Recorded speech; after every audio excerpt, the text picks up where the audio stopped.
Hello friends, welcome to CS centre. हम यहाँ पे डिस्कस करेंगे मैपिंग की क्लास में यूपीएससी का जो लार्जली इस समय क्वेश्चंस है प्रीलिम्स में पूछने का ट्रेंड, ये मैप बेस्ड जो कि ज़्यादा सवाल पूछा जाता है।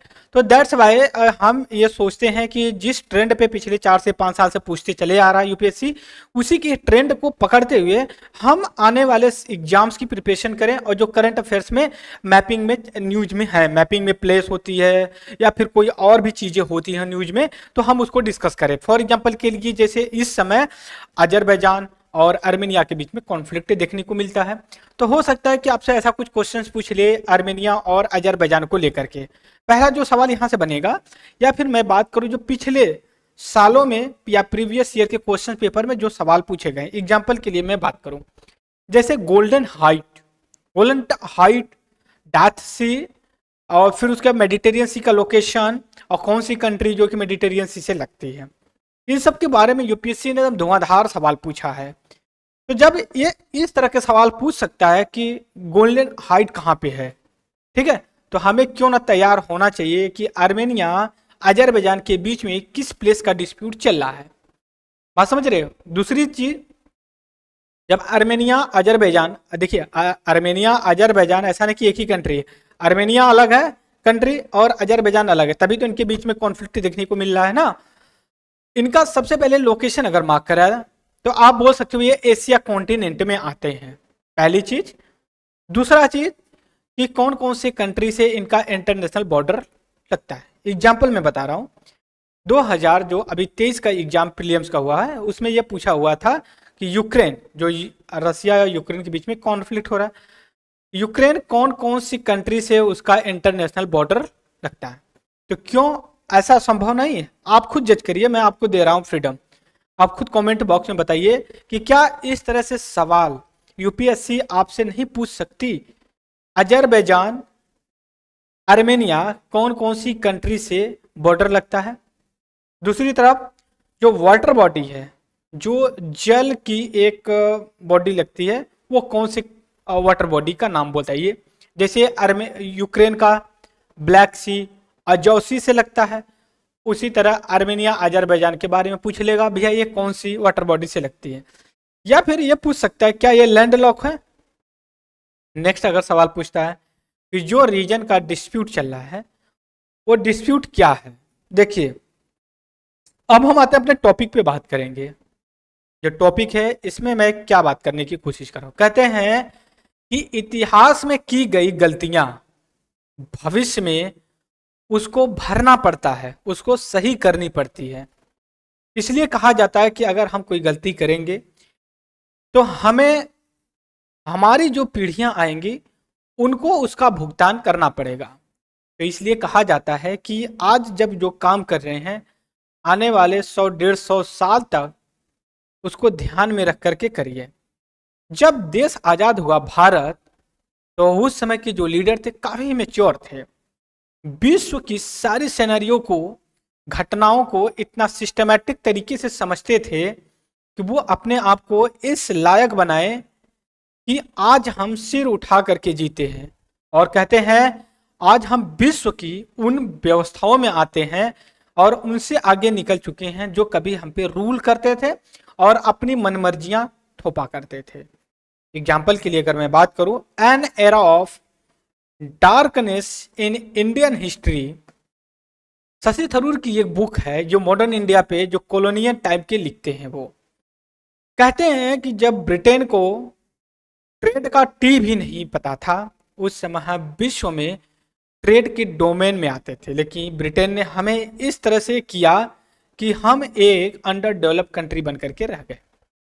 अगर ब्रिटेन को आज चुकाना हो तो ब्रिटेन अपना एक ईट ईट तक बेच देगा, तब भी भारत का कर्ज नहीं चुका सकता। बात समझिए। और कहने का मतलब ये भी है कि हमें किस हाथ में और किस हालात में छोड़ करके गए थे ब्रिटेन, और वहां से हम उभर करके आए और आज हम उनको ओवरटेक करके और उनसे बड़ी अर्थव्यवस्था और science and technology, military, defence, education के फील्ड में आगे बढ़े हैं। चांद पे हम पहुंच गए, वहां हम लैंड किए हैं अपने मून सैटेलाइट को, चंद्रयान 3 को, जहां बरसों से पूरे विश्व की जो पावर्स करती थी, लेकिन वहां पे वो सफल नहीं हम वहां पे। कहने का मेरा यहाँ पे जो ऑब्जेक्टिव है कि जो हमारे बुजुर्ग थे, जो हमारे पूर्वज थे, कैसा हमें भविष्य दिए और उन्हीं के आधार पे हम अपना सिर ऊंचा करते हैं। और हमारी ये जिम्मेदारी और बढ़ जाती है कि उनसे सीख के और हम एक अच्छा भविष्य दे अपने आने वाली पीढ़ियों को। लेकिन कुछ विश्व के ऐसी भी क्षेत्र हैं वर्ल्ड के, वहां पे उनके पूर्वज अच्छी तरीके से विश्व की सेनारियों को नहीं समझे और उनका खामियाजा आज की जो पीढ़ियां हो उभर रही हैं। बेस्ट एग्जांपल हमारा पड़ोसी पाकिस्तान है। उसने इंडिया को हराने के चक्कर में इस तरह के जा करके दलदल में फंस गया कि वो अगर आप चाहे भी तो आने वाले 50-100 साल में उभर नहीं सकता। आप समझ रहे हो आप? उसके बाद अफ्रीका कॉन्टिनेंट की बात करो आप, इस तरह से उनका डिवीजन हुआ है। आज भी हर साल 2-4 वहां पे मिलिट्री कूप देखने को मिलता है। वही हाल आज देखने को मिल रहा है जो यूएसएसआर 1990 से पहले था। आज का जो रसिया एरिया अगर आप पूरा देखें तो वहां पे भी वही हाल है जो अफ्रीका कॉन्टिनेंट और पाकिस्तान का है। एग्जाम्पल के लिए मैं प्रूफ करना चाहता हूं, जब यूएसएसआर का डिसइंटीग्रेशन हुआ तो उसमें पता है क्या मेजर गलती हुई? वहां पे लोगों का इकोनॉमिकली फ्रीडम देखा गया कि भाई जो रसिया दे रहा है वो गलत है और जो वेस्टर्न कंट्री दे रहे हैं वो सही है। और इसी के बहाव में कुछ जो एथनिक इशू था लोग नजरअंदाज कर दिए। और आज जो कॉन्फ्लिक्ट यूक्रेन में या फिर आर्मेनिया अजरबैजान के बीच में देखने को मिल रही है, इनकी बीज वहीं से बोई गई है। आप समझिए, आज का दिन नहीं है कि यूक्रेन में वार हो रहा है। क्रीमिया रसिया का पार्ट बन गया 2014 में। आज आर्मेनिया और अजरबैजान के बीच में जो कि कॉन्फ्लिक्ट देखने को मिला, ये सारी गलतियां उनके पूर्वजों ने किया है, आज उनकी पीढ़ियां भर रही हैं। इसलिए हम जो भारतीय हैं, इंडियन सिटीजन्स, हमारी जिम्मेदारी बनती है कि वैसा कोई भी कदम ना उठाएं, चाहे वो छोटा से छोटा क्यों ना हो, हमारे फैमिली से भी क्यों ना बिलोंग करता हो या फिर देश से बिलोंग करता, ऐसा कोई कदम ना उठाएं कि हमारी आने वाली पीढ़ियां हमें गालियां दे। ऐसा हमें करना चाहिए कि वो एक प्राउड फील करें कि नहीं, हमारे बुजुर्गों ने हमें एक अच्छा भविष्य दिया। जैसे हम वर्तमान में 2023 में सर उठा के बोलते हैं कि हमने मून चंद्रयान पे जो कि लैंड किया है, हमने आदित्य L1 भी लॉन्च किया है। दूसरी चीज यहाँ पे अब हम जो टॉपिक पे आ रहे हैं अजरबैजान आर्मेनिया को लेकर के, वो कॉन्फ्लिक्ट क्या है हम जो डिस्कस करेंगे, क्या करेंगे।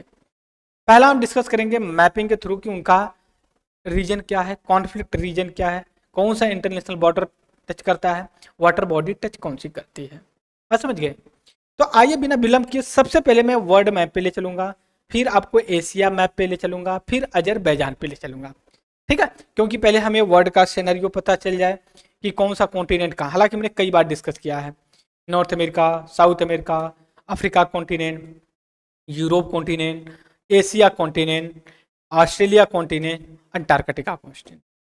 ओशन की भी बात की है हमने कई बार, तो बात किए हैं ठीक है, लेकिन जब हम डिस्कस करते हैं तो हम पूरी तरीके से अलर्ट होते हैं कि हमें कुछ नहीं आता, हम जीरो से एडवांस पे चलेंगे। राइट, तो यहाँ पे सबसे पहले मैं आपके साथ ओपन कर रहा हूँ, देख लिए सौभाग्य से एशिया कॉन्टिनेंट का ये मैप आ गया है हमारे सामने।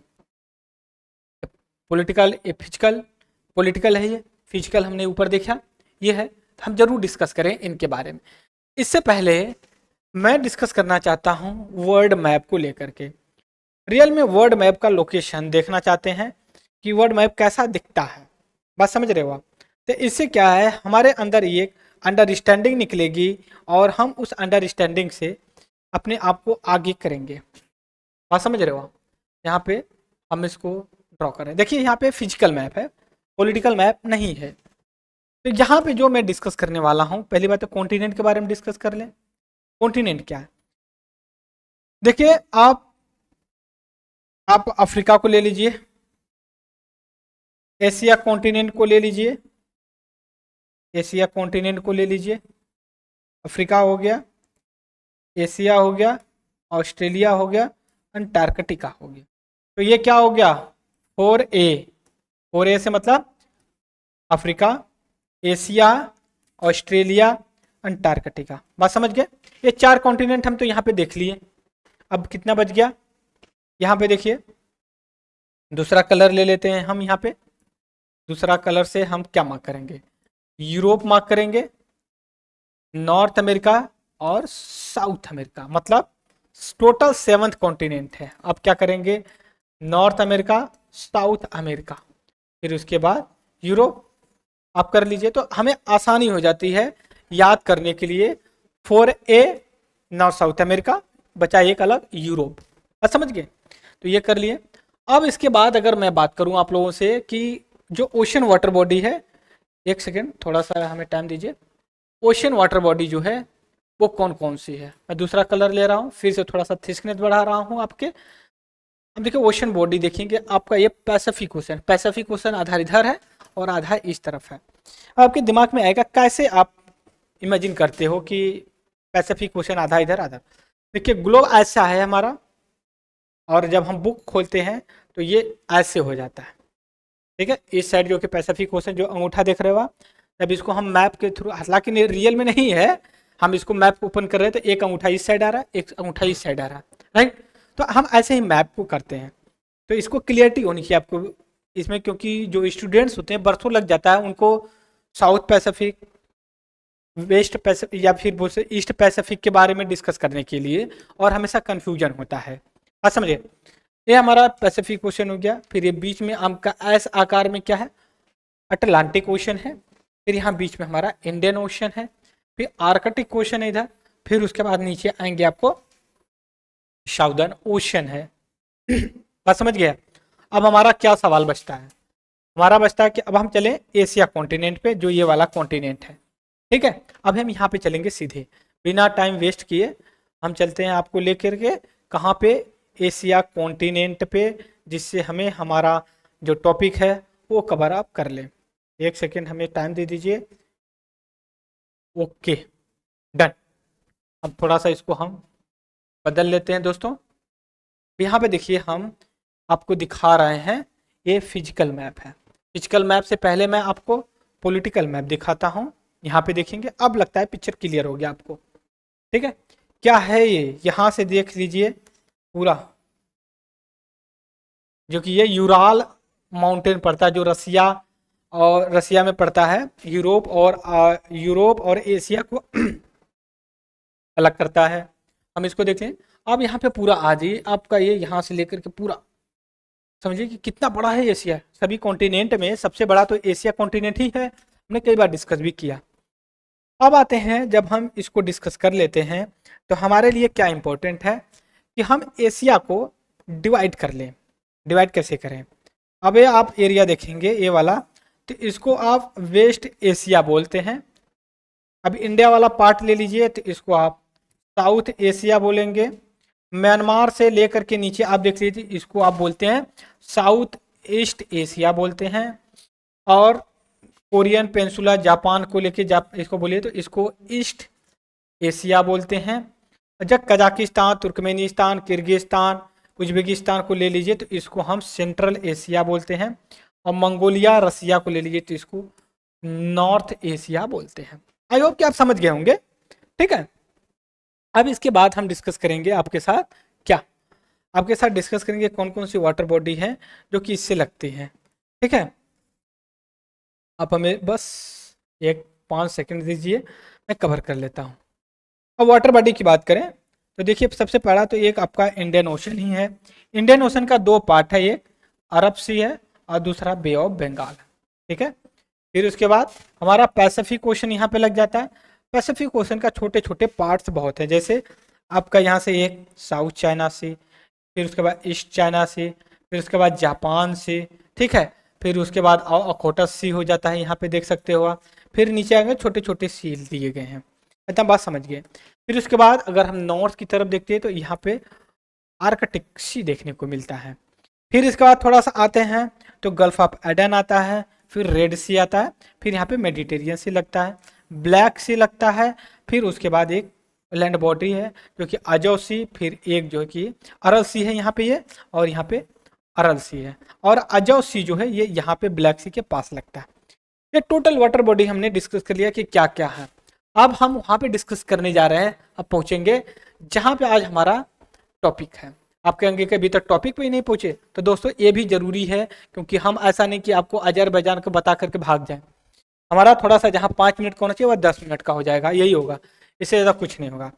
जब हमने बात किया कि हम वेस्ट एशिया के बारे में बात करते हैं, इसके वेस्ट एशिया, लेकिन वेस्ट एशिया जब हम अमेरिका से कैलकुलेट करते हैं तो वेस्ट एशिया को बोलते हैं मिडल, क्या बोलते हैं, मिडल ईस्ट बोलते हैं। और अभी एक जो कि इनिशिएटिव G20 में लिया गया, क्या नाम है, India middle east European corridor है। दैट्स वाई ये रीजन और इम्पोर्टेंट बन जाता है मैपिंग के पॉइंट ऑफ व्यू से। तो आप इसके लिए अलर्ट हो जाइए कि नहीं आपको क्या करना है इनको लेकर के, ठीक है। ये हमने डिस्कस कर लिया। अब हम वेस्ट एशिया में आएंगे, वेस्ट एशिया को थोड़ा सा फिर से मार्क कर देंगे। ये आपका वेस्ट एशिया में आता है। वेस्ट एशिया में अगर आएंगे तो कौन कौन सी वाटर बॉडी लगती है, हम उसको देख लेते हैं कौन कौन सी वाटर बॉडी लग रही हैं। सबसे पहले देख सकते हो आप, यहाँ पे अरल सी भी लगता है, और पर्सियन गल्फ लगता है, फिर रेड सी लगता है, मेडिटेरियन सी लगती है, फिर यहीं पे आपका ब्लैक सी लग जाता है, फिर यहीं पे आपका अजो सी लग जाता है, फिर यहाँ पे कैस्पियन सी लग जाती है, फिर ये अरल सी लग जाता है। बात समझिए। लेक ऑफ बैकाल कि बालखन है, ये लेक ऑफ बालखन, बालखन इतना इंपॉर्टेंट नहीं है, हम अभी नहीं डिस्कस के मेजर वाटर बॉडी को डिस्कस कर रहे हैं। अब हमारे लिए क्या इंपॉर्टेंट बनता है कि हम इसको नॉर्थ साउथ ईस्ट वेस्ट कर ले। देखिए अब सबसे ईस्ट में क्या पड़ेगा, अरल सी पड़ जा रहा है, ठीक है। फिर इसके बाद क्या पड़ जा रहा है, आपकी कैस्पियन सी पड़ जा रही है, फिर आपका अजो सी पड़ जा रहा है, ठीक है। फिर उसके बाद ब्लैक सी पड़ जा रही है, फिर आपका मेडिटेरियन सी पड़ जा रहा है। और नीचे आएंगे हम तो यहाँ पे आपका पर्सियन पड़ जा रहा है, फिर यहाँ पे आपका रेड सी पड़ जा रहा है। थोड़ा सा हम साउथ ईस्ट की तरफ आए तो ये अरल सी पड़ जाता है, फिर और नीचे आए तो इंडियन ओशन का पड़ जाता है। ये तो वाटर बॉडी हमने पूरा डिस्कस कर लिया मित्रों। अब हमारे लिए क्या बचता है, अब हम आते हैं अपना जो आर्मेनिया अजरबैजान में जो लफड़ा चल रहा है उसके बारे में हम डिस्कस कर लेते हैं। आर्मेनिया, अब देखिए आर्मेनिया अजरबैजान कहाँ पे पड़ेगा। आर्मेनिया अजरबैजान के बारे में देखना चाहे तो ये आपका कैस्पियन सी है ना, कैस्पियन सी के पास में ही आपका ये ऐसे छोटे छोटे दो कंट्री हैं।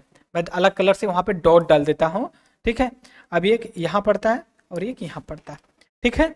और जो यहाँ पे आप देख सकते हो जो अरल सी है, आपसे वाटर बॉडी में कौन कौन से कंट्री से टच करता है। टच करने के लिए देखिए क्या है, पहली बात तो आपका रसिया खुद ही टच करता है, दूसरा सेंट्रल एशिया का कजाकिस्तान कर लेता है, फिर उसके बाद तुर्कमेनिस्तान करता है, फिर ईरान करता है, इसके बाद आपका अजरबैजान करता है। लेकिन आर्मेनिया लैंड लॉक कंट्री है। क्या है, आर्मेनिया लैंड लॉक कंट्री, ये देख सकते हो आप, ये land lock country. Land lock country का मतलब भू आबद का यहाँ पे कॉन्टेक्स्ट ये है कि जो ये वो है कंट्री, उसका किसी भी वाटर बॉडी या पानी से संबंध नहीं। पानी मतलब ऐसा ना पीने के लिए नहीं, बड़ी कोई वाटर बॉडी हो, जैसे कोई सी हो, ओशन हो। हालांकि कहने के लिए बोल सकते हो जो आर्मेनिया अजरबैजान भी जो कि लैंड लॉक है। क्यों, क्योंकि जो कैस्पियन सी है ये किसी वाटर बॉडी से कनेक्ट नहीं होती कि वो आपको वर्ल्ड में ले जाके कनेक्ट कर दे। बात समझ रहे, तो आप आर्मेनिया अजरबैजान को भी लैंड लॉक बोल सकते हो। लेकिन एक चीज हमें ध्यान में रखना होता है कि जब हम अजरबैजान की बात करते हैं तो एक छोटी सी वाटर बॉडी या लेक से कनेक्ट होती है जिसको हम कहते हैं कैस्पियन सी। इधर क्लियर। तो हमारे लिए क्या था इंपॉर्टेंट, ये भी था कि कैस्पियन सी जो है ये रियल में किस किस कंट्री से लगता है। सबसे पहले आप रसिया को यहाँ पे देख सकते हो, दूसरा कजाकिस्तान, तीसरा जो कि तुर्कमेनिस्तान, चौथा जो कि आपका ईरान लगता है, पांचवा जो है कि आपका क्या बोलते हैं अजरबैजान, और ये 5 हो गए यहाँ पे जो लगते हैं, ठीक है। तो इस चीज़ के लिए हमें अलर्ट हो जाना चाहिए, 4 से 5 जो कि कंट्री लगते हैं कैस्पियन सी के। अब हम आते हैं कि जो प्लेस है आर्मेनिया अजरबैजान में जो झगड़े का, इसको हम डिस्कस करेंगे क्या है, उस प्लेस का नाम हम डिस्कस करेंगे। प्लेस का नाम के लिए मैं अलग से इनका मैप, ये वाला मैप देखिए, ये वाला जो मैप है पूरा, ठीक है, मैं यहाँ पे फिर से कलर कर रहा हूँ। ये वाला जो रीजन है लेकर के मैं आपको छोटे में फिर दिखाता हूँ। यहाँ पे आप अलर्ट हो जाइए। आप देखिए, आप कहेंगे अरे वाह कहाँ पे आ गए हम सीधे जंप करके। हमने क्या कहा, वाटर बॉडी है। यहाँ पे देख सकते हो ये आर्मेनिया का है, आर्मेनिया का मैप है। एक सेकेंड आप हमें टाइम दे दीजिए, ठीक है। ये देख सकते हो आप, ये आपका आर्मेनिया है, ठीक है। ये आपका अजरबैजान है। अजरबैजान कैस्पियन सी से लगता है, बात समझ गए। अब आते हैं कि जो डिस्प्यूटेड एरिया है उसके बारे में। देखिए डिस्प्यूटेड एरिया कोई एक दिन का नहीं है, बात समझ रहे हो। इसका आप बोल सकते हो एथनिक और इस बोल से टेरिटोरियल वर्चस्व को लेकर के है। एथनिक क्या है, ये आप देखेंगे, ये जो रीजन है वाला रीजन, आप बोल सकते हो कि ये आर्मेनियन है, लोग आर्मेनिया, और ये चाहते हैं कि इनमें शामिल हो जाए। अब ये वाला जो रीजन है इसके अलग कलर का दिखता है, ये एक अलग तरीके का जियो टेरिटरी है। अजरबैजान चाहता है कि ये पूरा हम ले लें, ये चाहता है कि हम ये पूरा ले लें। इनके बीच में जो ये एरिया बन जाती है, कहते हैं ना कि कुछ ऐसी एरिया बन जाती है जिसको आप क्या ही कह सकते हैं। तो जो ये एरिया है जिसलिए जिसका नामकरण करने जा रहे हैं, उस एरिया को क्या बोलते हैं, रेड मार्क से जो जो मार्क किया गया है ये एरिया, इसको बोलते हैं नागोर्ना। बात समझिए, फिर से मैं बता रहा हूँ क्या है। एक दूसरा कलर मैं लेता हूँ यहाँ पे जो थोड़ा सा अलग डिफरेंट दिखे। इसको कहते हैं नागोर्ना काराबाख। क्या है, नागोर्ना काराबाख। ये रीजन है जो रीजन आपसे कॉन्फ्लिक्ट में चला है, किनके किनके बीच में, अजरबैजान आर्मेनिया। दूसरी चीज ये कहाँ पे आपका पड़ेगा, एशिया कॉन्टिनेंट में, ठीक है, बोल सकते हो वेस्ट एशिया एरिया में बोल सकते हो। Is that clear. अब हम इसके बाद आएंगे आपसे डिस्कस क्या करने जा रहे हैं। अब एक चीज और अब डिस्कस कर लेते हैं यहाँ पे कि कौन कौन सी कंट्री कहाँ से कैसे लगती हैं, ये हमें पता हो जाना चाहिए।